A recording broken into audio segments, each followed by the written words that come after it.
to the Lowenstein Sandler podcast series.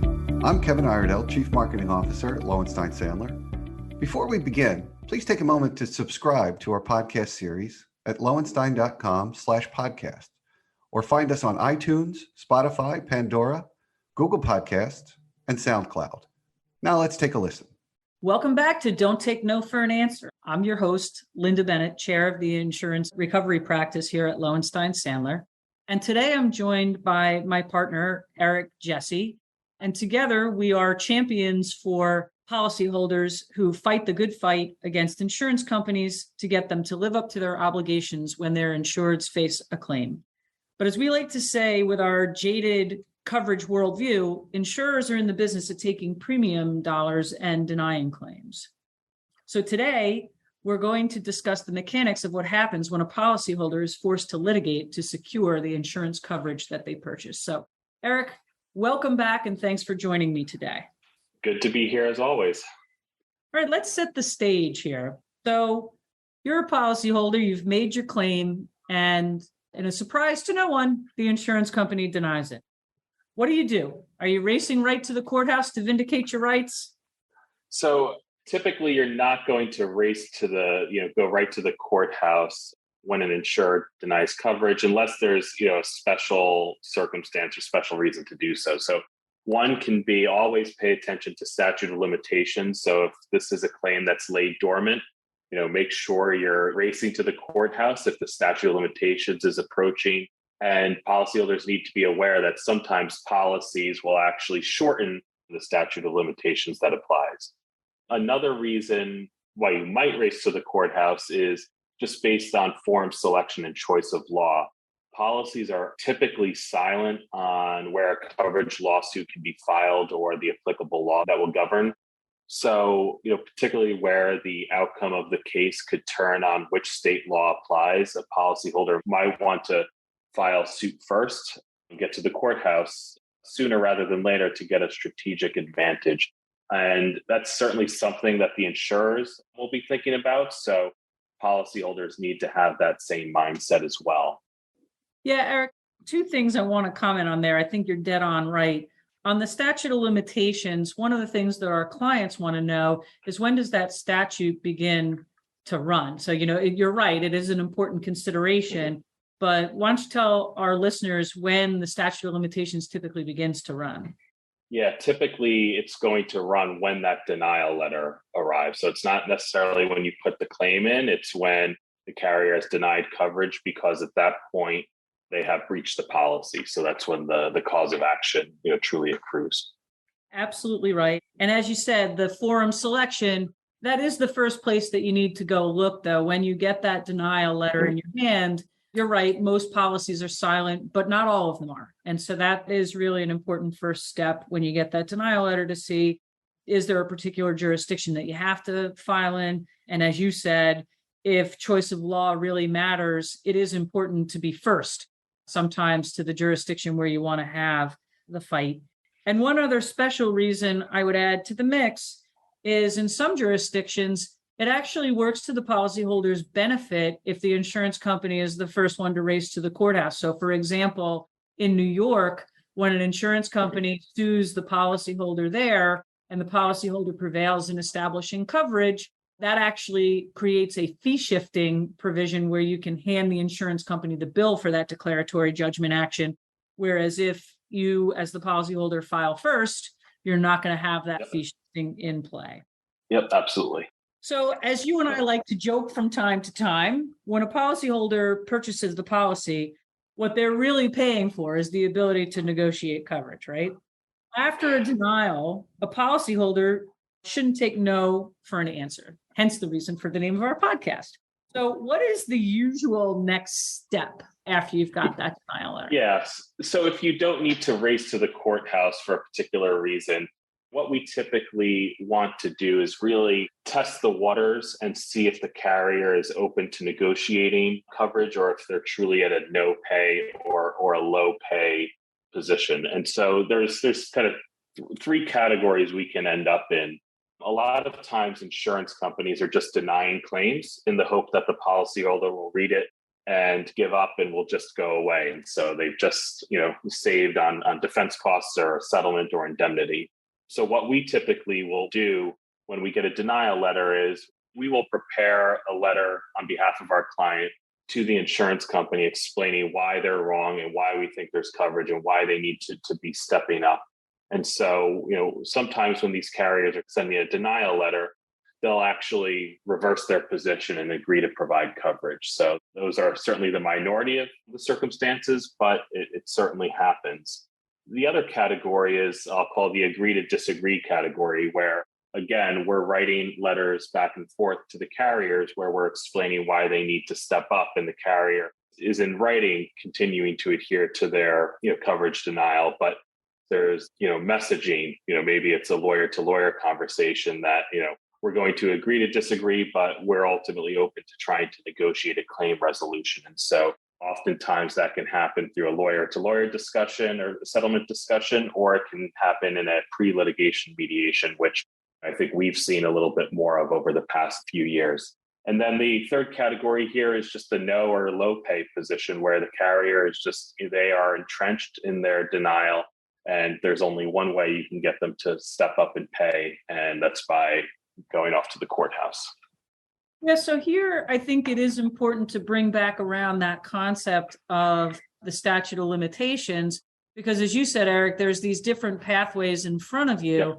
And many of our clients, when they're knee deep in the thick of the underlying action, may be reluctant to open a new front of litigation by having to go and sue their insurer. And so, as you said, it's important to keep your eye on that statute of limitations, because if the clock's ticking and you're close and you need to run into court, so be it. But what many listeners should understand is that the statute of limitations in many jurisdictions is anywhere from 3 to 6 years, because these are breach of contract actions. But again, that's where choice of law and applicable law comes into it. But sometimes that agree to disagree while things continue to develop in the underlying action is not the worst course of action. But let's do the deeper dive into, so the carriers dug in, sent that very clear message. Maybe you didn't hear me the first time, claim denied after we send that letter. And now you have to file the lawsuit. Either you or the insurer files the lawsuit. So at the very outset of that coverage litigation, why don't we frame out what are the typical issues that we're thinking about in the first, couple of months of that litigation? So after the policyholder, after they file the complaint or the insurer files the complaint, one of the things I like about coverage litigation, I think what makes coverage litigation different is that you have an opportunity to try and get a quick win for the policyholder. And this is because if a coverage dispute involves a liability policy and involves the duty to defend, a policyholder can file an early motion for summary judgment on the duty to defend. Many jurisdictions have favorable law holding that it is broader than the duty to indemnify. And so what courts really need to determine if there's a duty to defend are two things: the complaint and the policy, right? And so long as the complaint potentially triggers coverage, the insurer should have a duty to defend. And so you can file that early motion with those two documents and try and get that quick win. Another issue that we see coming up very early in lawsuits is the forum battle. And this is something we've been seeing more and more of, where a policyholder might file a lawsuit in one jurisdiction and the insurance company, because of more favorable law that they perceive in another jurisdiction, will run into that court. And so now you have to have, in addition to maybe defending the underlying action, now you're fighting a coverage action on two fronts as you're trying to decide what court will ultimately hear the coverage action. So great points, Eric. And I agree. One of the biggest benefits when a client is ready to run right into court while that underlying action is proceeding is it's a pretty big hammer that you can bring down to get, as you said, that quick win on the duty to defend. And then, there is a good technique that we can put in place to stay the issues of indemnity and potential insurer bad faith, but walk away very quickly with a lot of leverage on that carrier by getting that duty to defend put in place. So against that backdrop, once we filed that DJ action, how long does it typically take to get resolved? Are you in for a years-long battle? protracted coverage litigation, or is there a quicker, easier, more seamless path to follow? So the wheels of justice can turn slowly, even in a coverage litigation. We talked about the quick win you can try and get on the duty to defend, but once you get that quick win, you might be in a holding pattern as the underlying action is being resolved. And, but even with these quick wins and staying in the action while the underlying case is going on, right, the case can absolutely drag out. There can be factual disputes that need to be resolved in order to get the carrier to step up and honor a judgment or a settlement that's reached in the underlying action. And first party claims, that's not one where you traditionally can bring an early motion for summary judgment like you can on the duty to defend. So if you have a property or business interruption claim, you can expect probably a decent amount of discovery and discovery disputes and years of litigation. Well said. And one other factor in there too is how much the judge is going to allow by way of discovery. As you said, one of the beauties of a duty to defend motion is what should happen is the court will only look at four corners of the complaint and the four corners of the policy. But when you get into these types of entangled coverage battles with carriers, they will go through lots of paces to convince the court that a lot more information is needed before even that preliminary duty to defend motion can be decided. So, Eric, frame out for us, what are the kinds of claims that you're going to bring in that declaratory judgment action against the insurer? What's on the table in terms of the type of relief that you're going to be looking for? Yeah, so to start, one of the things that makes coverage litigation different is you can bring a declaratory judgment action. So even if the carrier hasn't denied coverage yet, or even if there are still open issues, you can bring that lawsuit and lock in your forum and your choice of law through a declaratory judgment action.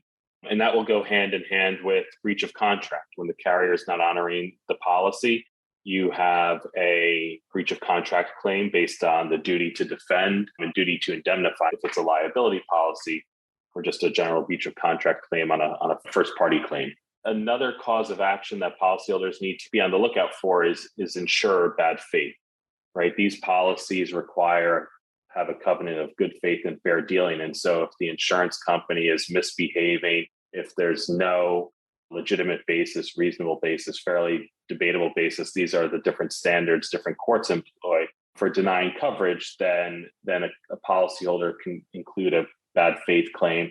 And that will allow for different types of recovery. So depending on state law, it could be punitive damages, attorneys' fees, maybe a statutory awards. And then another cause of action to keep in mind is estoppel or waiver. Has the insurance company undertaken conduct that prevents them from ultimately denying coverage? Did they take too long to issue a coverage position letter, for example? Are they trying to rescind a policy, and did they accept premiums, for example? So you might be able to assert those types of claims as well. Or did they pull the rug out from underneath you? We've seen this movie before too, where the carrier's been in there defending, there's been no change in the facts, and suddenly they've said, you know what, I've changed my mind. So yeah, that's certainly a cause of action to include. I just want to come back to bad faith for a second and get your views on, are carriers scared or moved by bad faith claims being included in there, or is it just kind of, that again? I think it's the latter. Unfortunately, that's been our experience when we've brought bad faith causes of action. We continue to see bad faith that continues, in our view, through the course of the litigation even. And a lot of times what the carriers are going to try to do, and maybe this is one reason the carriers are less afraid of this cause of action, is they'll try and bifurcate the breach of contract and declaratory judgment piece of the case from the bad faith piece of the case. And so sometimes courts are amenable to that. And when they are, it really takes the sting out of that cause of action. All right. Well, this has been a good first session of the anatomy of a coverage litigation. We've talked about the ways that you can keep yourself out of court and actually still get the carrier to belly up to the bar and pay. And we've done some nice table setting of where the lawsuit gets filed and what are some of the causes of action. So I think we need to come on back next time to discuss, all right, now that we're in the thick of the coverage litigation, how's the rest of this going to play out? I really appreciate your insights today, Eric, and look forward to having you back to continue our discussion here. Absolutely. Looking forward to it. All right, see you next time. Thank you for listening to today's episode. Please subscribe to our podcast series at lowenstein.com/podcast or find us on iTunes, Spotify, Pandora, Google Podcasts, and SoundCloud. Lowenstein Sandler podcast series is presented by Lowenstein Sandler and cannot be copied or rebroadcast without consent. The information provided is intended for a general audience and is not legal advice or a substitute for the advice of counsel. Prior results do not guarantee a similar outcome.